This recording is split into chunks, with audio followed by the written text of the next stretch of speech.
Welcome to Gene and Mike do the New York Times crossword. Hi, I'm Jean. And I'm Mike. And today we are doing the crossword for Wednesday, September 24th, 2025. So, I certainly hope you enjoyed today's crossword. Why? Because the theme sort of quasi-involved hope. Oh, well, that is true. And did you enjoy today's crossword? I did. Good. Except I did it on my phone. Uh-huh. And so I didn't really see the circled letters until I finally mentioned them in the clue, and then I had to kind of go searching for them. Okay. But that did not take away from the theme or the completion of the puzzle. Mm-hmm. I actually breezed through it pretty quickly. Well, good. What about you? Yeah, I didn't have too much trouble with it. I had one little mistake, primarily because 12 down was 100 C notes. And I did the arithmetic, and 100 times 100 came out to be, 1,000, 10,000. So I wrote down 10K. Oh. And then I didn't know 19 down, the 2011 Peace Nobelist blank Johnson Sirleaf, and it was Ellen. That's right. I thought it might be Ellen, but I wasn't sure. And so I didn't know 22 across. Possible meaning of 54 and 57 across. So fingers crossed, those were those two answers. Right. And it was I'm lying. Yep. But I had I'm lying. And okay. so that was sort of a tip-off that perhaps I needed to reinvestigate that area of the crossword, which I did. Yeah. Once I found out that was the area of the crossword, I had to revisit. Well, very good. But yes, there was a theme, so perhaps we should get to that. Okay. Yes. The theme involved really just two sort of themed clues, and then two revealer clues, and then there were some circled squares, and to me it looked like they formed an X, kind of a catty-cornered X in the kind of middle, low right side of the puzzle. And they went through, multiple answers, and they went between black and white squares, but there was definitely a big X over there. So the two themed clues were 20 across, possible meaning of the revealers, and they were actually both of them. That was the clue, possible meaning of the revealers, and the revealers were 54 and 57 across, which was gesture depicted by this puzzled circled letters. And as you mentioned before, the answer to that was fingers crossed. So this big X was supposed to make you think of crossed fingers. And if you answered everything correctly, you'll see that one of the crosses of the cross spells out middle, while the other one spells out index. So crossing the index and the middle finger crossed. And so the two theme clues, 20 across, the answer was, I hope so. You cross your fingers, right? You hope so. And then the other one was, I'm lying, when you cross your fingers behind your back and when you're telling a lie. So that was the theme. And like I said, I didn't really need to see those circled letters, or which ones were circled when I was doing it, because doing it on the phone, they're always kind of hidden. But it made a lot more sense when I looked at it on my computer this morning. I say, oh, yes, middle and index, crossed fingers. So that's interesting that it doesn't look right on the phone, because, I'm sure more people are doing this on the phone than would be doing it on a computer. Well, I did it on the phone at night, so everything's dark. You were in dark mode? Yeah, I was in dark mode. Okay, that might do it. Yeah, but I imagine when you do it during the day, you can see them a little better. Right. Yeah, because otherwise, people would be screaming so loudly in wordplay, we could hear it even without reading their comments. Really? I think so. Okay, well, anyway, but this had a lot of interesting clues, with unique answers, ones you don't see very often, like 27 across, which was the Odyssey figure with many suitors. Penelope. Yep. Penelope. Good old Penelope. I remember her well. So she doesn't get in the crossword very often, I don't think. Probably not in that context. But according to Expert Info, actually you are right in all senses because it's only shown up 15 total times. Wow. The first time was 1945. Greek woman, type of wifely constancy. Whoa. Wow. I don't even understand the clue. The second one in 1948 was a bit better. Faithful wife of a famous traveling man. Oh. That's sort of cute. So,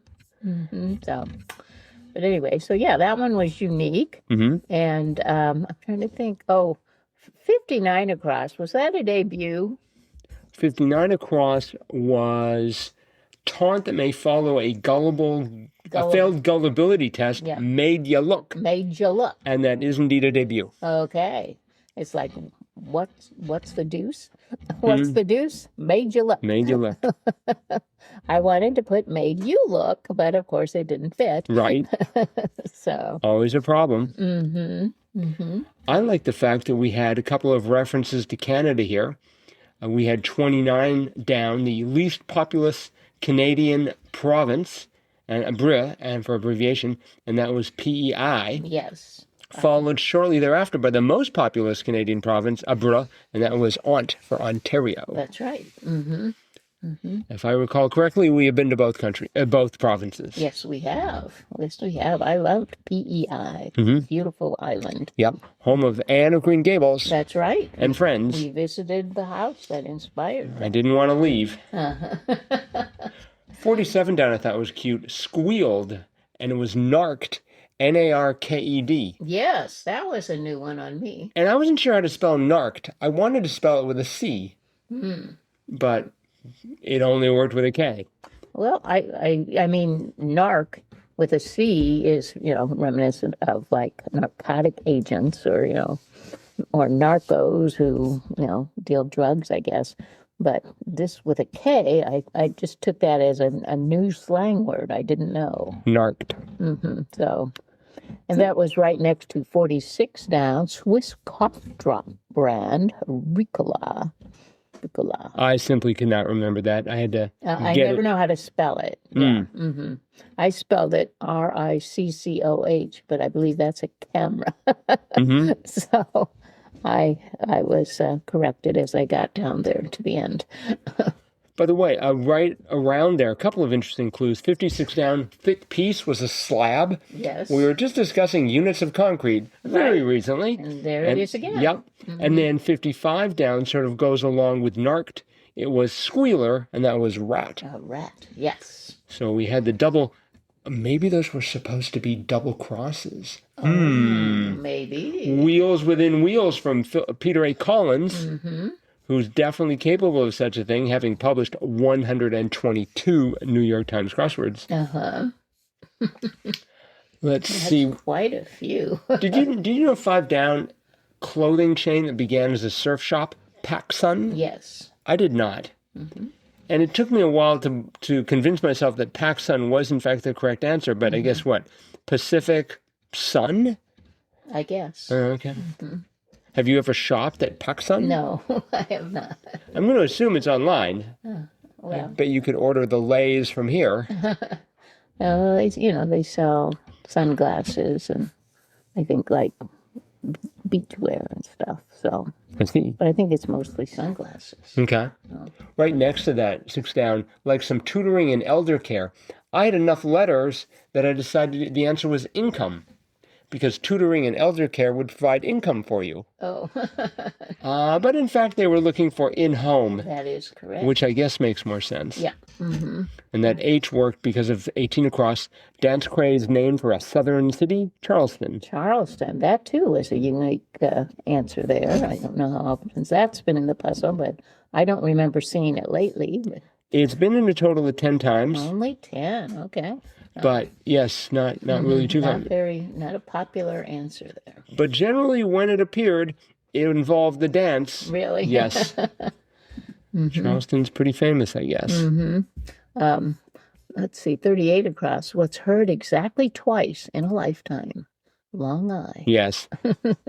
I sort of could sense that somehow. Were you able to? Did you realize that right away? And pretty much so, but I thought that was funny. Mm-hmm. That was a funny clue. I like 36 across, the affectionate sign-off, XOX. Yep. Took me a little bit, but eventually I got there.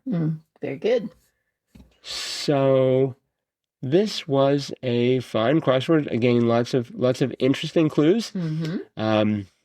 Let's see. Did you know 54 down, key of Mozart, Symphony Number 6, Abra, F Maj? No, I didn't have that off the top of my head. You didn't? I'm disappointed. I just figured you'd be able to rattle that off and maybe hum a few bars. No, not tonight. Okay. All right. Well, we'll let that go. Speaking of going, I think we have analyzed this crossword as much as we dare. Yep.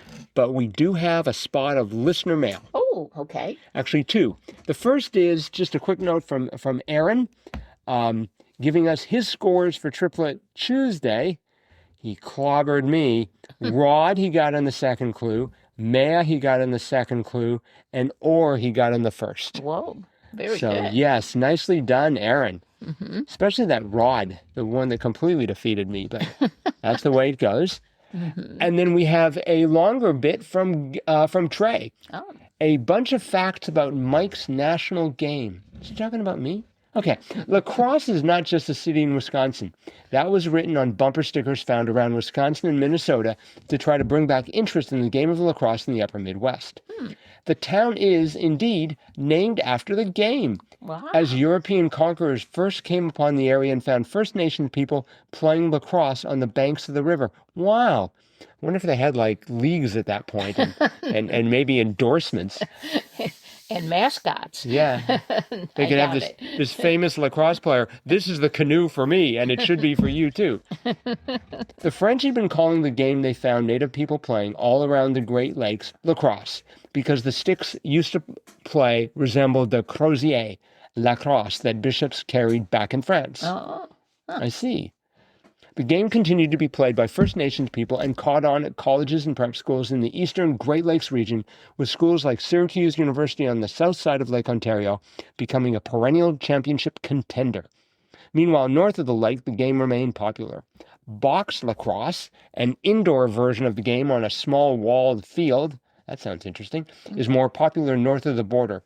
In fact, Canada has two national sports, hockey and lacrosse. I'm so embarrassed. I did not know that lacrosse was one of our national sports.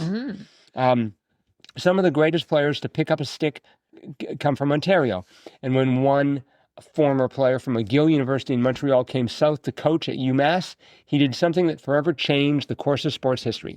Looking for some way to keep his lacrosse team active when snow hit the UMass campus, he took his boys inside and made a modified version of the game he had been tinkering with, which was played without sticks, but with a medicine ball and used peach baskets as goals. It sounds familiar. That modified game, which quickly surpassed lacrosse in popularity and was added to the Olympics less than 30 years after its invention, is basketball. Yeah. Basketball came out of lacrosse. I did not know that. Wow. I hope this fills in some of the gaps about the game and the town of lacrosse. Your stick-wielding listener, Trey. Oh, very good. What an interesting story. Yes. I had no idea. I didn't know that either. I just didn't know it was mine. I mean, lacrosse did not get the same degree of attention that hockey got. People were riveted to the screens. There was never lacrosse night in Canada. I mean, but hockey night in Canada was a big thing. So, well, we'll have to tell that basketball story to our youngest, who attends the University of Kansas.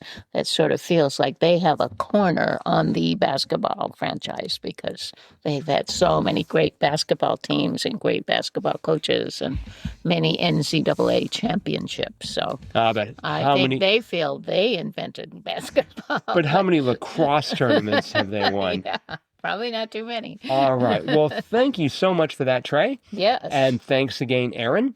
And listeners, if you would like to do what these two gentlemen just did, drop us a line, crosswordpodcast@icloud.com. Yes. That is it for today. Okay. We'll be back again with our cutting-edge analysis of Thursday's crossword. Watch out for Rebus. tomorrow. Bye-bye.